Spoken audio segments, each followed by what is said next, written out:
నమస్కారం, కేఎన్ఎన్ టీవీకి స్వాగతం. ఇప్పుడు వార్తల్లోకి వెళ్దాం. ఆ బంధం అట్లా ఉన్నప్పటికీ కూడా మహిళలు రిజర్వ్ చేయబడ్డారు.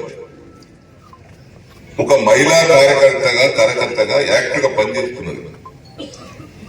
మూలకే లేఖ ఖర్చు పెడతలేము మనం. భర్త పెత్తనం చలాయించేటువంటి వ్యక్తి కాదు. భార్య రిజర్వ్ అయిందంటే భర్త వస్తాడు. భార్య పెత్తనం ఉండదు, భర్త పెత్తనం ఉండదు. కానీ ఇక్కడ రాజకీయ సుదీర్ఘ అనుభవం ఉన్నటువంటి వ్యక్తి శ్యామల గారు నిజమైన రాజకీయ కార్యకర్త. ఇలా శ్రీనివాస్ గారి పెత్తనం ఉండదిಲ್ಲ. శ్రీనివాస్ మీదనే మా శ్యామల పెత్తనం ఉండదు. అంటే అలాంటి నిజమైనటువంటి కార్యకర్త, పార్టీలో పనిచేస్తున్నటువంటి ప్రాక్టికల్ కార్యకర్త. ఏదో నువ్వు రామ్మంటే అట్లే కాదు. సర్పంచ్ గా చేసింది తుర్కి గ్రామానికి, ఎంపీ ప్రెసిడెంట్ గా చేసింది బీర్పూర్ మండలానికి. నాకు తెలిసినప్పటి నుంచి రాజకీయ కార్యకర్తగా, రాజకీయ నాయకురాలుగా పనిచేసింది, చేస్తున్నది. అటువంటి వాళ్ళను పనిచేసేటువంటి, మన కళ్ళ ముంగడ పనిచేస్తున్నటువంటి వాళ్ళకు ప్రాధాన్యత ఇవ్వకుండా ఎక్కడో మూలమూసినటువంటి వాళ్ళని తీసుకొచ్చి పెడితే కార్యకర్తలకు ఏమి న్యాయం చేసినట్టుగా మనం? కార్యకర్త, నిజమైన కార్యకర్త న్యాయం జరగాలనే ఉద్దేశంతో నేను సంకల్పించాను. ఆ సంకల్పానికి సోదరు బాలరాజు గారు కూడా సమర్పించారు. దాంతో ఎన్ని ఎండలు వచ్చినా సరే ఓడ్చుకున్నాం. నా చిన్న కుమారుడు భాస్కర్ డాడీ ఆంటీకి రావాలని తప్పనిసరిగా, ఎందుకంటే నీకు చెల్లెలాగా గత 30 సంవత్సరాలుగా నేను ఎంబడి ఉంది. ఆమె నిజమైన కార్యకర్త, నిజమైన రాజకీయ నాయకురాలు. తయారు చేస్తే రాజకీయ నాయకుడు కాలే, ఆమెంతటా ఆమె రాజకీయ నాయకురాలుగా తయారైంది. ఎవరు తయారు చేయలేదు, స్వతహాగా తయారైంది. కాబట్టి ఆమె తప్పనిసరి చేయాలనే సంకల్పంతో పెద్దలందరూ ఒప్పించాను నేను. కొంతమంది బాధ కొంత కలిగిండొచ్చు, అయినా వారి పాపం సహకరించాలంటారు కూడా. సరే, శ్రీనివాస్ రెడ్డి గారు తీసుకున్న నిర్ణయం కరెక్ట్ నిర్ణయమే. మరి ఉన్నటువంటి దాంట్లో ఎవరు పెత్తనం సలాయిత అవసరం లేకుండా ఇప్పుడు శ్యామల గారి నాయకత్వంలో స్థానికంగా రాములు గారు ఉంటారు. రామరాములు గారు తను ఎప్పటికీ అందుబాటులో ఉంటాడు. ఇక్కడ ఓ రైతుగా మార్కెట్ కమిటీ చైర్మన్ శ్యామల గారు ఒక పక్క పనిచేస్తూనే రాములు గారు కూడా ఇక్కడ స్థానిక ఉంటారు. కాబట్టి వారు కూడా ఇక్కడ యాక్టివ్ గా పనిచేస్తారు. కాబట్టి ఇద్దరిని కలిపి అక్కడ కార్యకర్త, ఆయన కార్యకర్తని, ఇక్కడ ఈమె కార్యకర్తని. మనం లేపుకరాలే, గుంతుకరాలే, వెతుకరాలే, దీప పెట్టి చూడలే. ఇక్కడ తయారు రెడీమేడ్ కార్యకర్తలు వీళ్ళు. రెడీమేడ్ కార్యకర్తలు ఎవరో తయారు చేసి రమ్మండిగా వాళ్ళ వీళ్ళు వీళ్ళ వీళ్ళంలే. రామన్న కూడా నాకు చిన్నప్పటి నుంచి పరిచయం కదా. ఇటు శ్యామల కూడా నాకు చెల్లెలు అంటారు. కాబట్టి వీరిద్దరు నియమిస్తూ పాలకవర్గ సభ్యులను మండల నాయకులకు అప్పచెప్పాం. మీకు మీరు ప్రయత్నం చేయండి. మరి ఎవరెవరు ఏ గ్రామానికి ఎవరెవరు ఇవ్వాలో మేము పట్టించుకోము, మీరే స్థానికంగా దృష్టి పెట్టుకుని మీరే తయారు చేయండి అని చెప్పి నేను బాలరాజు గారు చెప్పి మేము మౌనంగా ఉన్నాం. సరే, పాలకవర్గ సభ్యుల విషయంలో గ్రామాలలో కులాల వారీగా అందులో బీసీకి ఇవ్వాలి, ఎస్టీకి ఇవ్వాలి, ఎస్సీకి ఇవ్వాలి. కాబట్టి అవన్నీ ఎంపిక చేసుకుని తయారు చేయని చెప్తే సోదరులు కాంగ్రెస్ మండల పార్టీ ప్రెసిడెంట్ శంకర్ గారి యొక్క సహకారం, వారి పార్టీ ప్రెసిడెంట్ కాబట్టి వారు ఎవరెవరు సహకారం తీసుకున్నారో వారు కింది వాళ్ళ సహకారం తీసుకున్నారు. ఇక్కడ పెరక శ్రీనివాస్ గారు ఇక్కడ వారి నాయకత్వంలో తయారు చేసుకొచ్చి లిస్ట్ ఇస్తే బాలరాజు గారు పంపించుకొని భాస్కర్ పంపించి సంతకం పెట్టి తుమ్మల నాగేశ్వరరావు పంపించారు. ఇక పంపించినప్పటి నుంచి కొంతమంది దాన్ని ఆపడానికి ప్రయత్నం చేశారు. ఏ ఆపాలి, శ్యామలకు రావాలి. ఆ ఊళ్ళో కొంతమంది ఆపటోళ్ళు, ఏమంటే ఇక్కడ ఒక ఆడబిడ్డకు మీ ఊరికి పదం వస్తుంది, అది కూడా మండల స్థాయి, 2 మండల ఉభయ మండలాలకు చెందినటువంటి పదవి 2 సంవత్సరాల కోసం వస్తుంది. స్నేహభావంతో మా ఊరు బిడ్డకు వస్తుందని సంతోషపడి శుభాకాంక్షలు తెలిపితే అందరం ఒకటే పార్టీలో ఉన్నాం కదా, మేము సంతోషిస్తాం కదా. మరి ఇవాళ మేము చేసినటువంటి పనికి మేము తీసుకున్న నిర్ణయాన్ని వ్యతిరేకిస్తుంటే మీరు మా శ్రేయవిలాసం అనుకోవాలా లేకుంటే పెద్దలు అనుకోవాలా? ఏమనుకోవాలి మిమ్మల్ని? కలుపుకొని పోవాలి కలుపుకొని పోతారు. మీరు రావాలి కదా కలుపుకుంటాను. నేను కలుపుకోవడానికి 4 అడుగులు ముందుకు వేస్తున్నాను, మీరు 2 అడుగులు ముందుకు వేయాలి కదా. అది మాకేం ఇబ్బంది లేదు, మా తల మీద కిరీటం కింద పడేది లేదు. దొరికి బిడ్డ సర్పంచ్ చేసింది మీ కళ్ళమ్మగడ చిన్నప్పటి నుంచి పనిచేస్తుంది. ఆ ఊరు నాయకుడు ఎవరైతే విభేదించారో శ్రీనివాస్ రెడ్డి గారు తీసుకున్న మంచి నిర్ణయమే, మా ఊరు బిడ్డకు చైర్మన్షిప్ వస్తుంది అని వారు కూడా ఇంటికెళ్లి శుభాకాంక్షలు తెలిపి అభినందన తెలిపినట్టుంటే ఇలా మీరు మేమందరం కలిసి ఇంకా గట్టిగా పనిచేసుకుంటాం కదా. ఎందుకు వ్యతిరేకించడం? ఇప్పుడు 4వ మార్కెట్ కమిటీ ఉంది బాన్సువాడ, చేయలేదు. నేను కూడా తయారున్నా ఇస్తాను, కానీ పిసిసి ప్రెసిడెంట్ గారు ఒక మాట అన్న, కొద్దిగా తొందరపడకండి, ఇంకో కార్యకర్త ఇస్తాం. మీరు కార్యకర్తలకు ఇస్తామంటున్నారు కాబట్టి కార్యకర్తలకు ఇచ్చారు, బ్రహ్మాండ కోటగిరి కార్యకర్తలకు ఇచ్చారు. పాత కాంగ్రెస్ ఆయన పార్టీ పుట్టినప్పటి నుంచి ఎంపీటీసీ పోటీ చేసిన ఆయన ముగ్గిరికి ఓడిపోయాడు. పాత కాంగ్రెస్ కార్యకర్త ఆయన. సురేష్ బాబు గారు అయితే 20-30 సంవత్సరాల నుంచి ఎప్పుడో మార్కెట్ కమిటీ కావాలని కోరుకుంటున్నాను. ఆయన ఎవరు కేంద్రీయ పాప నోరు లేదు కాబట్టి నోరు ఊరించినట్టుగా రాజకీయం. కానీ బాలరాజు గారు పట్టుబట్టి అన్న లేదు సురేష్ బాబు కంపల్సరీ ఇవ్వాలన్నా. అక్కడ ముసల లక్ష్మణ్ ఉన్నాడు, ఆయన కూడా పార్టీ ప్రెసిడెంట్. ఆయన పార్టీ ప్రెసిడెంట్ మండలాన్ని, ఈయన మండల పార్టీ ప్రెసిడెంట్. వన్నీ వచ్చగల 2 కూడా పార్టీ ప్రెసిడెంట్ ఇచ్చారు. ఇక్కడ కాంగ్రెస్ పార్టీ మధ్య ప్రెసిడెంట్ గా, వైస్ ప్రెసిడెంట్ గా ముసల పార్టీ ప్రెసిడెంట్ ఇచ్చారు. పార్టీలో పనిచేసే వ్యక్తులకు స్థానం ఇచ్చి ఒక్కటి నాకు రక్తబంధం పుట్టకపోయినా నాకు చెల్లెలే, నా చెల్లెల కంటే ఎక్కువ చెల్లెలు ఆమె. అలాంటి బిడ్డకు నేను రుణం తీసుకోవాలి. నిజమైన కార్యకర్త, రాజకీయ కార్యకర్త, ఏదో పట్టుకొచ్చినటువంటి ఆమె కాదు అన్న ఉద్దేశంతో నేను మహేష్ కుమార్ గౌడ్ గారికి డైరెక్ట్ చెప్పాను, ఈ 2 నుంచి పాత కాంగ్రెస్ కార్యకర్తలకు ఇచ్చాను, బీర్కు మాత్రం నేను తీసుకుంటాను. నా ఎమ్మెల్యే గలగా ఉంది, వాళ్ళు అడుగుతున్నారు ఇంతమంది వచ్చినాం, మరి వచ్చిన దాంట్లో మాకేమిచ్చినావు? నియమని మేము సమర్థించుకుని వచ్చినాం కాబట్టి మాకు కూడా ఏదో సాయం చేయాలని కోరుకుంటాం కదా అన్నప్పుడు నేనేం సమాధానం చెప్పాలి? కాబట్టి నాకు చెల్లెలు ఉంది కాబట్టి నా చెల్లెలకు మహేష్ కుమార్ గారు గారికి నేను పిలిచాడు చెప్పిన, తప్పనిసరిగా బీర్కుట్ మాత్రం నేను నా చెల్లెలకు శ్యామలకి ఇస్తానని చెప్పి ఆనాడు ప్రకటించాను. ఎంపీ గారి సమక్షంలోనే ఎంపీ గారు, నేను, జూపల్లి గారు, మహేష్ కుమార్ గారు పిలిచారు. ఇది వేరే సందర్భంలో పిలిచి మాట్లాడతాను, అందరం కలిసి భోజేస్తున్నాం. 4 భాస్కర్ కూడా ఉన్నాడు. చెప్పాను ఇక బాన్సువాడకు వచ్చగల అక్కడో కార్యకర్త చెప్తాం, కలిసి రండి, మాకే విజయం లేదు, మన ఎత్తున కిరీటం కింద పడతలేదు. మహేష్ కుమార్ గౌడ్ గారు నాకు ఫోన్ చేసి చెప్పారన్నా, బాన్సువాడ విషయంలో కొద్దిగా మాకు సహకరించాలి, మేము ఏదైనా వేరే పేరు పెట్టినా అభ్యర్థం తెలుపకు, మాకు ఒక నియమ నిబంధనలు ఉన్నాయి, నువ్వు అడ్డం కలిపి ఆగిపోతుంది. మళ్ళా సీఎం గారి దగ్గర దృష్టికి ఆత్మని చెప్తారు. నేను పిసిసి ప్రెసిడెంట్ గా, నేను బాధ్యత వ్యక్తిగా నీకు మాట ఇస్తున్నా, చెప్తున్నా,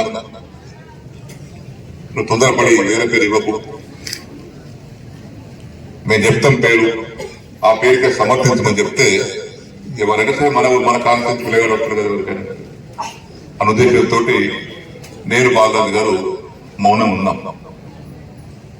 అది ఒక ఉందాతనంతో చేసుకునేటువంటి పనులు. చిల్లర మల్లగా మాట్లాడుకొని చిల్లర మల్ల నువ్వు తూకెత్తా మైకెత్తా అనుకునేటువంటి పద్ధతులు కాదు ఇక్కడ. రాజకీయం అనేది ఉందాతనం, మన ఇతరులకు ఆదర్శం కావాలి. అంతేగాని ఈరోజు నువ్వెంత నేనెంత అనుకుంటే చిల్లరైపోతుంది. కాబట్టి ఆ విధంగా బాన్స్వాడ మార్కెట్ కమిటీ కూడా త్వరలోనే నియామకం జరుగుతుంది. ఈ 2-3 రోజుల్లో కూడా బహుశా ఆర్డర్ కూడా రావచ్చు. దానికి నాకు సహకరించమని పిసిసి ప్రెసిడెంట్ కోరారు. నేను సహకరిస్తామని కూడా చెప్పడం జరిగింది. ఇది జరగబోయేటువంటి కార్యక్రమం. ఇక తదుపరి సోదరు బాలరాజు గారు చెప్పారు, వాస్తవంగా కొత్త ప్రభుత్వం రేవంత్ రెడ్డి గారి నాయకత్వంలో ప్రభుత్వం ఏర్పడ్డది.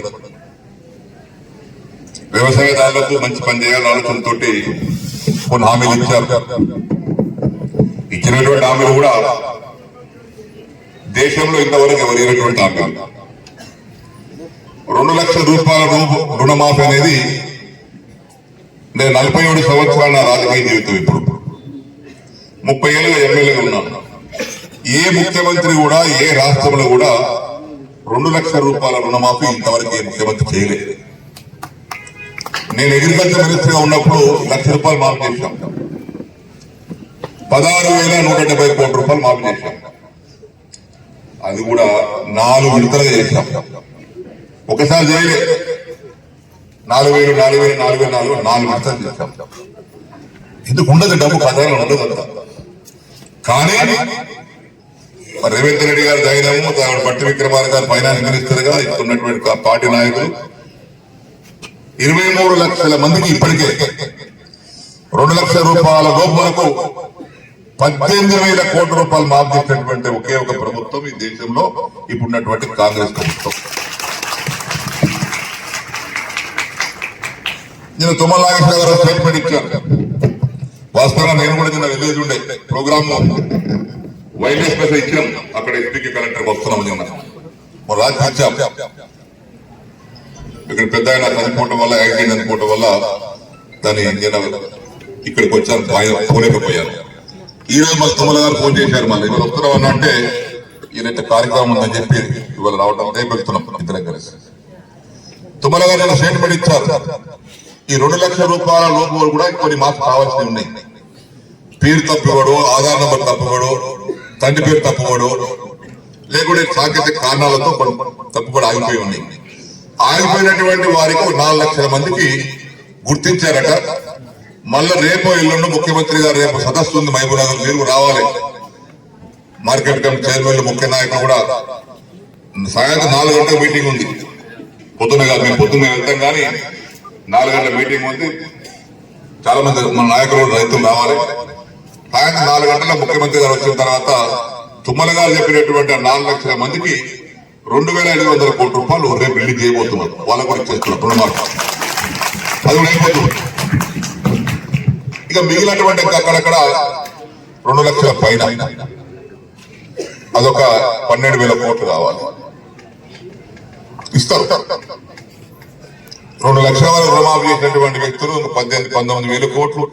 ఇలా 18,000 అయినా రేపు 3,000 21,000 అయిపోతుంది. ఇంకో 7,000 కోట్లు ఇచ్చేస్తే అనుకున్న ప్రకారంగా రుణమాఫీ మొత్తం జరుగుతుంది. ఎందుకంటే మేము చూస్తున్నాం, చరణ్ సింగ్, దేవిలాల్ ప్రధానమంత్రి ఉప ప్రధానమంత్రి ఉన్నప్పటిని కూడా చూస్తున్నాం. 5,000 10,000 మాఫీ చేశారు. నేను అగ్రికల్చర్ మినిస్టర్ 1 లక్ష చేశాం. రెండోసారి కేసీఆర్ ప్రభుత్వం వచ్చినాక 1 లక్ష చేస్తామన్నాం. 1 లక్ష చేస్తామన్నాం కానీ ఇక 7,000 కోట్లు బాకీ పెట్టడం చేయలేదు. గుర్తుంచుకోవాలి, ఎలక్షన్ ముందట చాలా కరటాలు పడ్డాం మొన్న ప్రభుత్వంలో, కాలేదు. ఆ 1 లక్ష రూపాయలకి మాకు కాక చాలా మంది మిగిలిపోయారు పోయిన ప్రభుత్వంలో. ఇప్పుడు మిగిలిన ఈ ప్రభుత్వం ఒక కట్టుదిట్టంగా చిత్తశుద్ధి ఉంది కాబట్టి తప్పనిసరిగా ఆ ఇంకా మిగిలినటువంటి 18-20 లక్షల మందికి ఆ 7,000 కోట్ల రూపాయలు తప్పనిసరిగా మాఫ్ అవుతుందని చెప్పేసి కూడా మీకు అందరికీ ఇదంతా తెలియపరుస్తూ ఉన్నారు. ఇంకా ముందు ఈ 2వ హామీ బోనస్ కాంటాలు పెడతా ఉంటే కృష్ణాపూర్లు అడిగారు, పీర్పూలు అడిగారు, సార్ నువ్వు కాంటాలు పెడుతున్నావు బోనస్ ఇస్తారా? ఇస్తాము అన్న గ్యారెంటీగా. ఈ మన బాన్స్వాడ కాన్ఫరెన్స్ లో దాదాపు ఇప్పటికే నిజామాబాద్ జిల్లా, కామారెడ్డి జిల్లాలో ఉన్నటువంటి మన నియోజకవర్గ రైతుల తరఫున 1 లక్ష మెట్రిక్ టన్నులు దానం పెట్టాం మనం.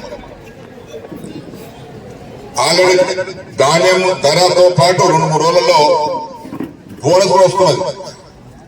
ఇప్పటికే 50 కోట్ల రూపాయలు బాన్సువాడ కాల్సిన రైతులకు బోనస్ కూడా చెల్లించబడడం జరిగింది. తప్పని గతంలో రావాలి ఆ బోనస్ తీసుకున్నాను పైసలు మాకు ఇచ్చేయలేకపోతే. కాబట్టి ఈ బోనస్ కూడా ఎక్కడ లేదు ఇప్పుడు. అది కూడా ఇంకా ఒక దగ్గర ఛత్తీస్గఢ్ జార్ఖండ్ ఇచ్చారు. ఎట్లా ఇచ్చారు? 200-300 ఇచ్చారు. అది కూడా క్వింటల్ 10 క్వింటల్ కంటే ఎక్కియాలి. 10 క్వింటల్ కంటే ఎక్కువ తీయలే. ఇక్కడ 10 క్వింటాలు కానీ 20 క్వింటాలు కానీ 30 క్వింటాలు కానీ 40 క్వింటాలు కానీ క్వింటల్ అడగలే ఏమడగలే. గంధం ఎంత పెడితే అంత క్వింటల్కి 500. సిరాజ్ బాయ్ ఎంత పెడితే అంత 500. ఇట్లా ఎంతమంది ఎన్ని క్వింటాలు పండితే అన్ని క్వింటాల కాడికి 500 కాడికి బోనస్ వచ్చినటువంటి ఏకైక ప్రభుత్వం కూడా మన తెలంగాణ కాంగ్రెస్ ప్రభుత్వం. విద్యుత్ ఫ్రీ ఇస్తున్నాం. విద్యుత్ ఫ్రీ అంటే రైతులకు ఫ్రీ, గవర్నమెంట్ ఫ్రీ కాదు. గవర్నమెంట్ కరెంట్ డిపార్ట్మెంట్ వసూలు చేస్తుంది. అది సంవత్సరానికి 11,000 కోట్లు వసూలు చేస్తుంది. 11,000 కోట్ల రూపాయల కరెంట్ బిల్లు, 31,000 రూపాయలు రుణమాఫీ, ఈ బోనస్ 5,000 కోట్లు, రైతు భరోసా కూడా ఇస్తుంది. ఈ యాసంగి పంటకు రైతు భరోసా కూడా 7,500 కాడికి యాసంగి పంటకు ఇస్తామని ప్రభుత్వం నిర్ణయం తీసుకుంది. అది కూడా వస్తుంది. ఇలా క్వింటాలు 30 క్వింటాలు పండితే 500 కాడికి 15,000 నాన్న వచ్చేది. రైతు బోనస్ కంటే డబల్ వచ్చేది ఎకరానికి. కాబట్టి రైతు భరోసా కూడా వస్తుంది. ఈ 4-5 కార్యక్రమాలు మొత్తం కలుపుకుంటే సంవత్సరానికి ఒక వ్యవసాయ శాఖ ద్వారా రైతులకు అందేటువంటి ఫలం ఎంతంటే 54,500 కోట్లు. 54,500 కోట్ల రూపాయలు రైతులకు ప్రభుత్వం ద్వారా అందేటువంటి ఫలం. ఇవన్నీ కలుపుకుంటే పక్క ప్రభుత్వాలు ఉన్నాయి. గత ప్రభుత్వం చూశాం, ఇప్పుడు చూస్తున్నాం. ప్రభుత్వం చేసేటువంటి వ్యక్తికి, పరిపాలిత వ్యక్తికి తెలుసు బాధ్యత ఏందో, బరువు ఏందో. కాబట్టి ఇవన్నీ బరువు ఆపుకొని ముఖ్యమంత్రి గారి నాయకత్వంలో, రేవంత్ రెడ్డి గారి నాయకత్వంలో, ఇటు పిసిసి ప్రెసిడెంట్ గారి యొక్క వారి సలహా మేరకు కార్యక్రమాలు జరుగుతూ ఉన్నాయి. తప్పనిసరిగా రైతుకు న్యాయం జరిగే విధంగా ఈ ప్రభుత్వం నిర్ణయాలు తీసుకుంటుందని చెప్పేసి కూడా మరొకసారి నేను విజ్ఞప్తి చేస్తా ఉన్నాను. చివరగా మా శ్యామల చైర్మన్ మా ఆడబిడ్డ, నాకు తెలుసు నీ మీద మీ భర్త పెత్తనం ఉండదు, నాకు తెలుసు. అది నీ పెత్తనం ఆయన మీద ఉండదు, నాకు తెలుసు. కాబట్టి మార్కెట్ కమిటీ రావాలి, కూర్చోవాలి. రైతన్నలు వస్తారు, మాట్లాడి నువ్వు రామన్న ఇద్దరు కలిసి కూర్చోండి. ఇద్దరు కూడా తండ్రి బిడ్డలాగా ఇద్దరు కూడా, రామన్న శ్యామల ఇద్దరు కూర్చోండి. మీ పాలకవర్గ సభ్యులు కూర్చోబెట్టుకుని అన్ని మంచి నిర్ణయాలు తీసుకోండి. చెడ్డ పేరు రాకుండా, 1 రూపాయి తేడా లేకుండా, ఒక మనిషి ఒక వ్యక్తి కూడా నష్టం జరగకుండా మంచి నిర్ణయాలు తీసుకోండి, మంచి మీద తెచ్చుకోండి. అయ్యో శ్యామలను చైర్మన్ చేసిన దానికి బీర్పూర్ మార్కెట్ కమిటీకి మంచి సేవలు అందించింది, రైతుకు మంచి సేవలు అందించినటువంటి ఒక మంచి పేరు తెచ్చుకోండి. మనం పదవులు వచ్చిన ముఖ్యం కాదు, పదవికి న్యాయం చేయడం ముఖ్యం. మనతోని పదవికి వన్నీ రావాలి తప్పితే పదవితో మనకు వన్నీ రావాలి. మనం చేసే పనులను బట్టి వ్యక్తి వల్ల పదవి వన్నీ రావాలి. కాబట్టి ఆ విధంగా పనిచేయాలని శ్యామలకు నేను విజ్ఞప్తి చేస్తూ, తర్వాత ఈ కార్యక్రమంలో చాలా మంది పాల్గొన్నారు నిన్న మొన్న నుంచి. వాళ్ళందరికీ కూడా సందీప్ గారికి ఉదయపూర్వకంగా డబుల్ బెడ్రూమ్ పేమెంట్ కొంత ఇంకా ఇచ్చేది ఉంది. అందరూ అన్ని ఇంకో 11-12 కోట్ల రూపాయలు రావాల్సి ఉంది. అది కూడా త్వరలోనే ముఖ్యమంత్రి గారితో మాట్లాడి అది కూడా ఏర్పాటు పేమెంట్ చేయిస్తారని చెప్పేసి కూడా సోదరులకు తెలియపరుచుకుంటూ, అదేవిధంగా ఇందిరమ్మ ఇల్లు ప్రారంభం కాబోతా ఉన్నాయి. ఇందిరమ్మ కమిటీల ద్వారా గ్రామ సర్పంచ్ లేడు కాబట్టి గ్రామ పర్సన్ ఇన్ఛార్జ్ సెక్రటరీ ద్వారా 5 కూర్చోండి, గరీబ్ గారి పేరు రాయండి, రాసుకోండి. ఎంఆర్ఓ గారికి కాబట్టి ఎంక్వైరీ చేస్తారు. ఆ ఇందిరమ్మ ఇల్లు కూడా త్వరలోనే ప్రారంభిస్తామని చెప్పేసి కూడా మీకు తెలియపరుచుకుంటూ, ఇంతకుముందు లక్ష్మయ్య గారు చెప్పినట్టుగా ఇదివరకు ఇల్లు డబుల్ బెడ్రూమ్ ఇచ్చాం, ఇళ్లలోకి వెళ్ళిపోయారు, తెలంగాణ సర్టిఫికెట్ ఇవ్వలేదు. అధికారికంగా పత్రం ఇవ్వలేదు. మొన్న మల్లాపూర్లో అందరు పిలిపించి పత్రం ఇచ్చాం. ఎక్కడెక్కడ ఇవ్వలేదు అక్కడికి ఇచ్చాం. ఏ గ్రామంలో అయినా మల్లాపూర్ కావచ్చు, బైరాపూర్ కావచ్చు, బీర్పూర్ కావచ్చు, బాన్సుడ కావచ్చు, ఏ గ్రామంలో అయినా మనం కట్టించినటువంటి ఇళ్లకు సర్టిఫికెట్ రాలేదో, అధికారికంగా పట్టా పత్రం రాలేదో వారందరూ కూడా తహసీల్దార్ గారు ఇక్కడే ఉన్నారు. వారిని సూచన చేస్తా ఉన్నాను, ఈ బైరాపూర్ గ్రామంలో ఉన్నటువంటి వ్యక్తులకందరికీ కూడా ఆ పట్టా సర్టిఫికెట్ తయారు చేయండి. మనం ఎట్లయితే మల్లాపూర్ గ్రామం పంచామో త్వరలోనే బైరాపూర్ గ్రామ లబ్ధిదారులకు కూడా అది పంచడం జరుగుతుందని చెప్పేసి కూడా మీకు మనవి చేస్తా ఉన్నాం. సరే, ఎవరో అన్నట్టుగా నేను కట్టించాను, నువ్వు కట్టించా అంటే కథ చెప్పింది మనం. ఆ కథ ఏంటంటే, ఇలా పండిత్ పటేలు పొలం నాటేసాడు. పొలం ఆయననే, ఎరువులు ఆయన, ఇత్తనం ఆయనే, వ్యవసాయం ఆయన. బీహార్ నుంచి నాటేస్తాడు. మరి పోసుకునేది పండని పంటలు పోసుకుంటాడా, బీహార్ పోసుకుంటాడా? ఆ పొలం పండని పంటగా బీహార్ ఉందా? పొలం నాటేసిపోయినావు అంతే. పూలు తీసుకున్నావు, నాటేసుకుని పోయినావు. ఇప్పుడు ఇల్లు కట్టిన నేనే కట్టించిన, నాది అంటే ఎట్లా? నేను కట్టియలేదు, నా పైన కేసీఆర్ గారు ఇచ్చారు కాబట్టి కట్టించాను. నేను నువ్వు చెప్పాలి, కేసీఆర్ గారు ఇచ్చేవాడు కాదు. ఇచ్చిన మనిషి మరవద్దు. దానికి ఎక్కువ ఇప్పుడు రేవంత్ రెడ్డి గారు ఇస్తారు. కేసీఆర్ గారు ఇచ్చిన దానికంటే ఎక్కువ తెచ్చుకుందాం. కాబట్టి ఇవాళ కట్టించిన వాడే అంత నాదంటే, రోడ్ వేసినావు, కాంట్రాక్ట్ ఎవరైనా ఇస్తారు. ఆ కాంట్రాక్ట్ చేయడానికి, రోడ్డు మంజూరు కావడానికి చేసినటువంటి ఎవరు, సాయం చేసేది ఎవరు? కానీ రోడ్ వేసినటువంటి రోడ్డు నాదంటే కుదరదు. ఒక పెళ్లికి పెద్దమంది పిలిచినాం. ఇప్పుడు శ్యామల అంతా కలిసి మనం భోజనం పెడుతున్నారు. ఎవరు పెడుతున్నారు భోజనం? శ్యామల కంపెనీ పెడుతున్నారు. ఇక వండి రోడ్డు అంతా నేనే వండించిన, నేనే పెడుతున్నాను ఒప్పుకుంటారు. అది వండించడం అయితే భోజనం, వంట చేస్తే భోజనం, వంట చేసిన భోజనం అయితే శ్యామల పట్టింది ఇక. కాబట్టి ఇవన్నీ కొంతమంది చెప్పుకొని తిరుగుతున్నారు. ఎంత వాస్తవం కాదు. వాస్తవాలు ఎప్పుడు కూడా సాగాయి, బయటపడతాయి. కాబట్టి ఎక్కువ సమయం తీసుకోకుండా అందరికి ఆగా కూడా అవుతున్నట్టున్నది. నేను కూడా మళ్ళీ హైదరాబాద్ పోవాలి, రేపు పొద్దున మళ్ళీ మహబూబ్ నగర్ పోవాలి. ఈరోజు మరొకసారి రాములు గారు పెద్ద మనిషి, నీ మీద బాధ్యత ఎక్కువ ఉంటుంది. ఇక్కడ స్వామి గంగారాం గారు పెద్ద మనిషి, వారి సలహాలు తీసుకోండి. నెత్తి మీద కిరీటం కింద పడేది లేదు. మంచి పేరు రావడానికి మీరు ఎవరెవరు సలహాలు తీసుకుంటారో, ఎవరెవరు సహాయం తీసుకుంటారో వాళ్ళందరూ సహాయం తీసుకోండి, సలహాలు తీసుకోండి. మాకు ఏమంత అభ్యంతరం లేదు. మంచి నడిపేయడానికి మంచి పేరు తెచ్చుకోండి. బీర్పూర్ మార్కెట్ కమిటీ బాగా నడిపించారని మంచి పేరు తెచ్చుకుంటే అది మాకు చాలు. మేము నియమించినందుకు మాకు అత్యంత సంతోషం. ఈ రోజు ఈ కార్యక్రమంలో పాల్గొన్నటువంటి ప్రతి గ్రామానికి వచ్చినటువంటి అక్కలకు, అన్నలకు, తమ్ముళ్లకు అందరికీ కూడా, వేదిక మీద ఉన్నటువంటి పెద్దలకు అందరికీ హృదయపూర్వకంగా ధన్యవాదాలు తెలియపరుచుకుంటూ నేను సెలవు తీసుకుంటాను. జై తెలంగాణ.